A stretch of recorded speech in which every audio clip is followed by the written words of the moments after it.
अगर मेरी बात आपके दिल तक पहुँचे तो मेरी वीडियो को लाइक शेयर ज़रूर कर देना। मैं आज उन सभी सास के लिए कुछ कहना चाहती हूँ जो लोग बेटी को ज़्यादा अहमियत देते हैं और बहू को कम। कहते हैं कि बहू तो पराए घर से आई है, वो क्या हमारे दिल का हाल जानेगी। और बेटी में हम आपने जन्म दी है तो वो आपके दिल का हाल जानेगी। लेकिन जो बहू को आप लेकर आए हैं, आप अगर अपने दिल का हाल उन्हें बताएंगे तो वो कभी इनकार नहीं करेगी, क्योंकि उसकी माँ तो दूर है और आप उसकी माँ हैं। तो आप बेहतर उसको समझ पाएंगी एक माँ और माँ में क्या फ़र्क है। एक बेटे की माँ है, एक बेटी की माँ है। अगर आप एक बहू को अपने बेटे से ब्याह कर लाई हैं और उसको बैठकर अपने दिल का हाल बताएंगी तो वो भी आपके दिल का हाल सुनने के लिए मजबूर हो जाएगी। तो आप पहले अपने बहू को बेटी के रूप में स्वीकार करें, क्योंकि एक बहू आपको हर उसमें वो खड़ी रहेगी। और बेटी को आपने तो पहले ही किसी की बहू बना के भेजा है तो वहाँ पर जाके उनका सेवा करेगी। ऐसे हर घर में अगर शिक्षा दी जाए और हर दिल में ये जगह दी जाए कि एक बेटी को हम किसी के ससुराल भेजते हैं, वहाँ पर उसकी माँ, बेटे की माँ, जब ऐसे रीति रिवाज है कि एक माँ और अपने दिल में भी एक बुजुर्ग के लिए तो मोहब्बत होनी चाहिए। कोई सा भी दिल है उसमें एक, जैसे तुम अपनी माँ की जगह रखो। अगर तुम्हारी माँ दूर है और वो भी तो किसी की मतलब तुम्हारे पति की माँ है, तो अगर हर लड़की, हर माँ ऐसे अपने दिल में जगह रखे कि वो बेटे की बहू है तो वो भी दूर से आई है और किसी की बेटी है, तो अपने दिल का हाल उसी को सुना लिया करें।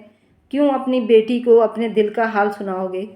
अपने दिल का हाल सुनाओगे फिर उसको भी तकलीफ़ दोगे और फिर वो जाएगी तो वो भी वही करेगी। तो पहले ही तुम अपनी बेटी को स्ट्रॉन्ग नहीं बना रहे। तुम अपने दिल का हाल सुनाओगे और जो बेटी है उसकी बुराई करोगे तो वो भी उसको मतलब वो बुरी बनाएगी। भाभी है तो वो बुरी बन गई। और जो लोग ऐसे करते हैं वो बहुत तकलीफ़ में रहते हैं, खुद भी और दूसरों को भी तकलीफ़ देते हैं। एक बेटी को बेटी समझेंगे और बहू को बहू, कि वो पराए घर से आई है, हमारे घर का तो पता नहीं क्या ही कर देगी। अरे जब तुम लेके आए हो जब ही तो आई है वो, और तुम्हारे बेटे की बहू है तो वो कोई मतलब दुश्मन तो नहीं आ गई है ना। बेटे की बहू तुम ब्याह कर उसको लाए हो घर में तो आपके बेटे के लिए है। और जो लोग मतलब देख के चिढ़ते हैं कि अरे बेटे के साथ बैठी है, मेरे पास नहीं बैठी। अरे जिसके लिए लाए हो उसी के साथ तो बैठेगी। और तुम देख के खुश हो ना कि भाई कैसे तुम मतलब देख के चिढ़ रहे हो कि वो बेटे के साथ है, बेटे के साथ नहीं। मैंने एक ऐसी औरत देखी है जीवन में और वो इतनी खुश कि मैं क्या बताऊं। मैंने अपने जीवन की बात कर रही हूँ। एक सास थी, तो अब जिंदा नहीं है। वो अपने बहू को मतलब थोड़ी से भी मतलब जैसे अब बेटा फौज में था, जब आएगा बेटा तब उसको मतलब रसोई से बिल्कुल छुट्टी कर देगी। कहेगी नहीं मेरा बेटा है, मैं तेरे को प्यार करने के लिए तो लाई हूँ अपने बेटे को। तू अपने बेटे मतलब बेटे के साथ जा। उसको ना नाश्ता बनाने देगी ना उसको खाना बनाने देगी। और कहेगी कि वो जाता है तो तू मेकअप भी नहीं करती, तो पूरे फुल मेकअप में जाओ, घूमो, ऐश करो। और वो इतनी खुश होती थी अपने बेटा बहू को साथ में। ज़रा सा भी कहीं दूर, अरे दूर क्यों बैठे हो, एक साथ रहो, जाओ घूमो फिरो। तो ये माँ अगर ऐसे हर कोई बन जाए तो क्या ही दुनिया बिल्कुल जन्नत हो जाएगी। तुमने खुद अपनी नर्क खुद बना रखी है। अगर तुम अपने बेटे को ऐसे सोचोगे यार वो बेटे के लिए तो हम एक बहू को घर में लाते हैं, तो अगर थोड़ा सा तुम खाना ही बना लो, वो हंसी मजाक कर रहे हैं, बैठे हैं, तो उसको तो खुद ही एक मतलब औरत जो नेचर की अच्छी होगी, जो ये चाहती होगी बड़ा और छोटा का कदर करना जानती होगी, तो उसको खुद शर्म आएगी यार मम्मी जी हमारे लिए इतना कुछ कर रही है तो मैं भी मम्मी जी के लिए इतना कुछ करूँगी। तो ये हर घर में होना चाहिए।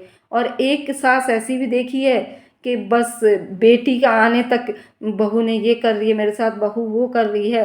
तो भाई एक सास तो वो झेल रही होती है, ऊपर से 3-4 नंद है तो 3-4 ही नंद उसके सर पे बैठ जाती है तांडव करने के लिए कि भाई हम भी सास हैं। माँ तो सास है ही और नंदे 4 और मिल गई, वो भी सास बन के तांडव करती है उसके सर पे कि भाई हम भी सास हैं, हम तो इसको यहाँ से उठा के लाए हैं। और मेरी माँ का भी करे, मतलब नौकरानी कि मेरी माँ का भी करे, मेरा भी करे, मेरे बच्चों का भी करे। मैं लेके आई हूँ, कैसी बहू आ गई है, कैसी बहू लाए हो, गांव से बहू लाए हो, यहाँ से बहू लाए हो। अरे कितना शिकायत है। तुम तो खुद अपने घर में अलग रह रही हो, यहाँ आके सास बन रही हो कि मतलब मेरी भाभी मुझे करके नहीं दे रही है, मैं बैठ के थाली में मतलब हाथ धोऊं तो पानी लेकर जाए, मुझे खाना लाए, मेरे सर में चोटी करे, तेल लगा। अरे वो भी तो इंसान है, 4 आदमी का अकेले थोड़ी कर सकती है। वो भी इंसान है, उसको भी बैठने का मन कर रहा होगा, उसको भी मतलब बातें करने का दिल कर रहा होगा। और माँ भी बेटी के तरफ से, ये क्या वो है। अरे तुम कहो भाई आई है तो कम से कम अपने और अपने बच्चे का तो काम कर। और तुम भी उसके बैठ के अरे ये मेरा ये नहीं करती, फलाने की बहू तो ऐसे कर रही है, फलाने की बहू तो अपने बेटे की मतलब सास की इतनी करती है, नंद की इतनी करती है। अरे एक तो पहले ये दूसरे का घर का मत थोपा करो। तुम्हारी फैमिली अगर तुम 4 नंद है और एक मतलब भाभी है, 4-5 फैमिली है, बहुत सारे फैमिली हो, और तुम एक ऐसी फैमिली को देख के बराबर करते हो। जैसे छोटी सी फैमिली है, एक बहू और 2 भाई की बेटी और बहू, वो तो 4 मिनट में काम करके बैठ के अपना ऐश करेगी, अपने सास को भी देखेगी। अब 6 फैमिली में तुम्हारी अकेली बहू है, वो सबका देखे, चारों नंद का देखे, सास का देखे और ससुर का देखे, पति का देखे, देवर का देखे। तो उसमें ज़मीन आसमान का अंतर हो जाएगा कि भाई वो सबका नहीं कर सकती, वो इतनी फैमिली का नहीं देख सकती। तुम सारे सास तांडव करोगे बैठ के, नंद भी सास बन जाएगी और सास तो सास है ही है। और एक ऐसी बहू को देखोगे जो उसका छोटा सा परिवार है, 2 बहू हैं, एक अलग रह रही है, एक माँ के साथ रह रही है, वो 4 मिनट में काम करके बैठ के सास के साथ हंसी मजाक कर रही है, सास के काम कर रही है। तो ऐसे से बराबरी करना छोड़ दो। तुम्हारे घर में ही नर्क होगा, तुम्हारे घर में ही परेशानी होगी, तुम खुद परेशान रहोगे। ऐसे सिचुएशन में ना सबसे पहले परेशान करने वाला ज़्यादा परेशान रहता है, वो फुक फुक पे परेशान रहेगा। अगर तुम खुश रहो ना और खुशी दो और खुशी बांटो तो कितना मतलब खुशी होगा। तो अगर मेरे बात आप लोगों के दिल तक पहुंची है तो इस वीडियो को ज़्यादा ज़्यादा लाइक और शेयर कर देना।